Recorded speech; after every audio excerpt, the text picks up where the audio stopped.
আপনি আপনার স্ত্রীর কাছে বসে আছেন, একটা ফুরফুরে মনে আনন্দ চিত্তে স্ত্রীর সাথে আলাপ করছেন, তার সাথে আপনি ভাব আদান প্রদান করছেন, আল্লাহর আরশ পর্যন্ত খুশি হয়ে যায়। সুবহানাল্লাহ, আল্লাহর আরশ পর্যন্ত খুশি হয়ে যায়। যতক্ষণ পর্যন্ত আপনি এইভাবে আপনার স্ত্রীর সাথে কথা বলতে থাকেন, স্ত্রীর কাছে বসা থাকেন, আপনার আমলনামার মধ্যে সওয়াব লিখতে থাকে। রাসূল পাক সাল্লাল্লাহু আলাইহি সাল্লাম এই কথা বলার পর এক সাহাবী বললেন, ইয়া রাসূলুল্লাহ, স্ত্রীর সাথে একসাথে শুবো, একসাথে ঘুমাবো, একসাথে খাবো, একসাথে তাকে আদর করব, এটা কি সওয়াবের কাজ হতে পারে? রাসূল পাক সাল্লাল্লাহু আলাইহি সাল্লাম বললেন, আচ্ছা তোমার স্ত্রীকে না নিয়ে তুমি যদি আরেকজন স্ত্রীর কাছে বসে থাকো, আছে কিনা? আছে কিনা? মজাই লাগে, উনিও খাইবেন, রেডি থাকেন। তুমি অন্য কোন স্ত্রীর পাশে বসে বসে ফিস ফিস ফিস ফিস করলা, মজাই লাগবে, তবে মনে রেখে দিও তোমার আমলনামার মধ্যে জিনার গুনাহ লেখা হবে। তুমি যতক্ষণ তোমার স্ত্রীর কাছে বসা থাকবে, জান্নাতের দরজাগুলি তোমার জন্য খোলা আরম্ভ হয়ে যাবে। আর যতক্ষণ পর্যন্ত পরস্ত্রীর সাথে বসা থাকবে, ততক্ষণ পর্যন্ত তোমার আমলনামার মধ্যে গুনাহ লেখা হবে কিনা। সাহাবায়ে কেরাম বলেন, ইয়া রাসূলুল্লাহ, অন্য স্ত্রীর সাথে বসলে তো গুনাহ তো হবেই, তাহলে তার উল্টাটা তোমার হালাল বউর সাথে বসলে, তোমার হালাল যাকে হালাল করেছো তার সাথে বসলে সওয়াব হয়ে যাবে। সুবহানাল্লাহ, সুবহানাল্লাহ। চাষটলে বসতে ভালো লাগে, টিভি দেখতে ভালো লাগে, আরেকজনের ভাবিকে ডেকে ডেকে মুখের মধ্যে পানি এনে দেয়, ভাবি কেমন আছেন, বউকে বলো না, বউ তুমি কেমন আছো। শরম লাগে, শরম লাগে। রাসূল পাক সাল্লাল্লাহু আলাইহি সাল্লাম বললেন যে বিয়ের মাধ্যমে স্বামী এবং স্ত্রী, ছেলে এবং মেয়ের যৌনতাকে পবিত্র করা হয়। সুবহানাল্লাহ, সুবহান, কত সুন্দর কথা। স্ত্রীকে হেফাজত করা হয়, এই মেয়েকে সমাজের বিভিন্ন ধরনের খারাপ লুলুপ দৃষ্টি থেকে একটা মেয়েকে বাঁচানো হয়। কারণ একটা মেয়ে যখন একটা ছেলের আন্ডারে হালালভাবে বৈধ হয়ে যায় বিয়ের মাধ্যমে, তখন আর এই মেয়ের দিকে কেউ খারাপ দৃষ্টি দেয় না। কি বলেন? দেয় না। দেখুন ইসলাম কি বলছে, রাসূল পাক সাল্লাল্লাহু আলাইহি ওয়াসাল্লাম কিভাবে ব্যাখ্যা করছেন। রক্ষণাবেক্ষণ হয় মেয়েটাকে রক্ষণাবেক্ষণ করা হয়।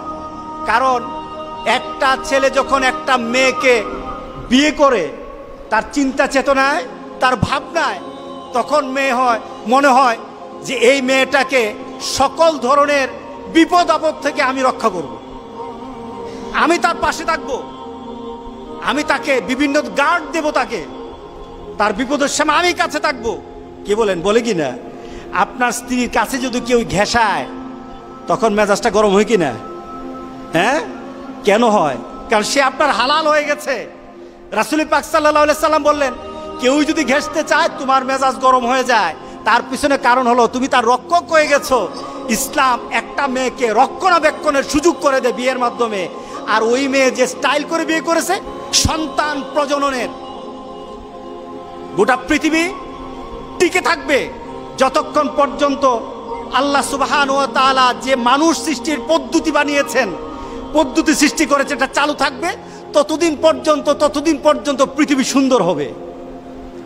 আপনি ইউরোপ আমেরিকায় যান, বাচ্চা নাই, 40 বছর আগ পর্যন্ত তারা বাচ্চা কাচ্চা নেয় না।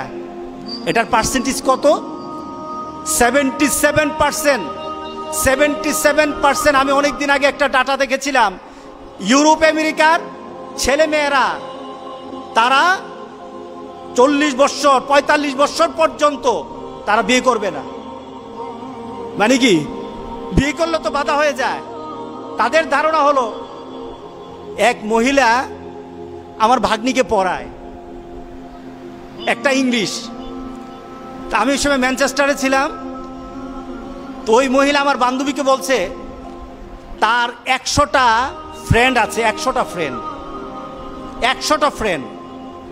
তো আমার ভাগ্নি মনে করেছে যে তার ফ্রেন্ডগুলি সবগুলি মেয়ে হবে।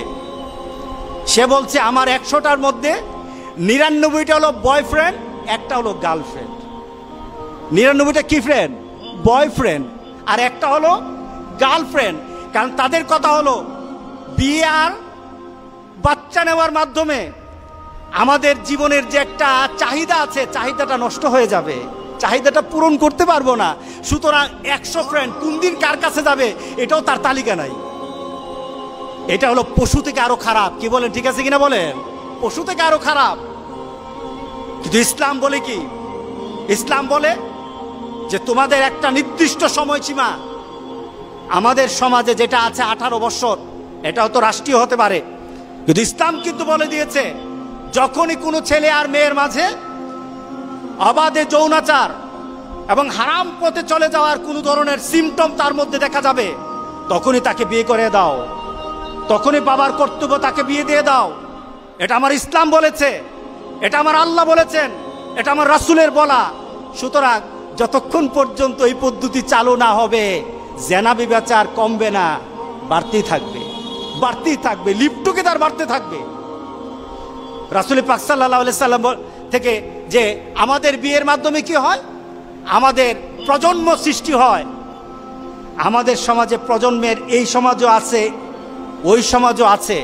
মুসলমানরাও বলে যদি বিয়ের মাধ্যমে সন্তান জন্ম নেয়, এই সন্তানগুলি হলো আখিরাতের পুঁজি। কোথাকার পুঁজি? আখিরাতের পুঁজি।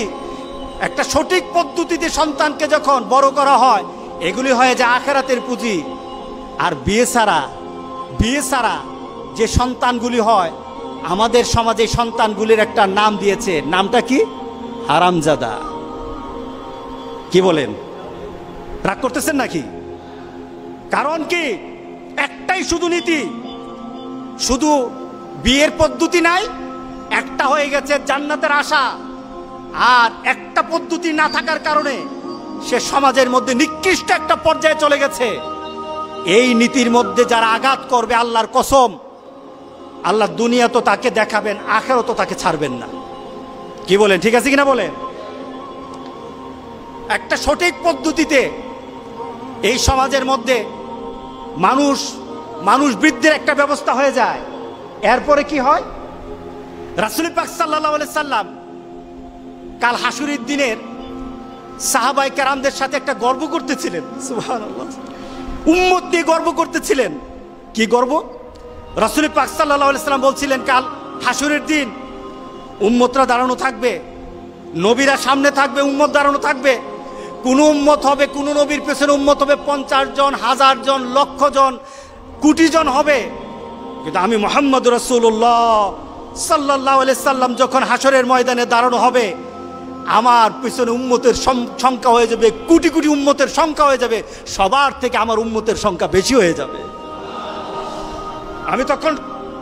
আমি তখন সেটা আনন্দ বোধ করব, আমার মধ্যে আনন্দ লাগবে, আমার মধ্যে একটা সম্মান বোধ সৃষ্টি হবে। বিয়ের মাধ্যমে রাসূল পাক সাল্লাল্লাহু আলাইহি সাল্লামকে ওই আখিরাতের ময়দানে, হাসরের ময়দানে যারা বিয়ে করে হালাল ভাবে সন্তান জন্ম দেয়, তারা রাসূলের সম্মান বৃদ্ধির জন্য তারা ব্যবস্থা করে। জোরে বলেন সুবহানাল্লাহ। কারণ সেখানে যদি উম্মত বেশি হয়, সম্মানটা কার হবে? আমার রাসূলের হবে। কার হবে সম্মান? আমার রাসূল।